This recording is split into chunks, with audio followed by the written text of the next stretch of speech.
তৈরি করলাম viral ঠেচা chowmein. তো এই রেসিপিটা আমি পেয়েছি মাস্টার শেফ থেকে। তো কিভাবে তৈরি করলাম আপনারা আমার সাথে থাকুন, দেখুন। চাউমিনটাকে একটু সেদ্ধ করে নেব। চাউমিনটা সেদ্ধ হতে হতে আমি একটা মশলাটা আমি রেডি করে নিই। দিলাম কাঁচা লঙ্কা, বাদাম, দিলাম রসুন, একটু ভেজে নেব মশলাটা। দিলাম খানিকটা গোটা জিরে। মশলাটা ভাজা হয়ে গেছে, এখন আমি একটা মিক্সিং জারে নিয়ে নিলাম খানিকটা ধনেপাতা। মিক্সিং জারে জল ছাড়া এমনি একটু ঘুরিয়ে নেব। মিক্সিং জারে দিয়ে মশলাটাকে একটু ঘুরিয়ে রেডি করে নিলাম।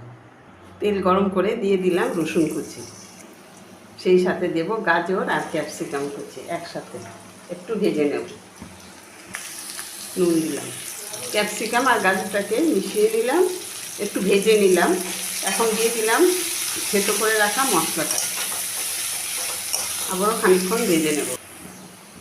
মশলাটাকে কষিয়ে দিলাম, এখন দিয়ে দিলাম বয়েল করে রাখা চাউমিনটা। দিলাম খানিকটা সয়া সস, আরও খানিকটা নুন দিলাম, দিলাম গোলমরিচ, আরও খানিকটা দিলাম। এই চাউমিনটা একটু ঝাল না হলে ভালো লাগবে না, যেহেতু ঠেচা মশলা দিয়ে করছি।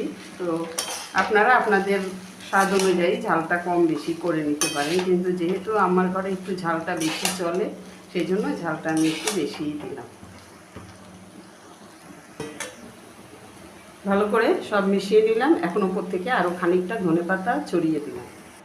কমপ্লিট, এখন আমি নামিয়ে নেব। নামিয়ে নিলাম ভাইরাল ঠেচা চাউমিন। আজ এই পর্যন্তই।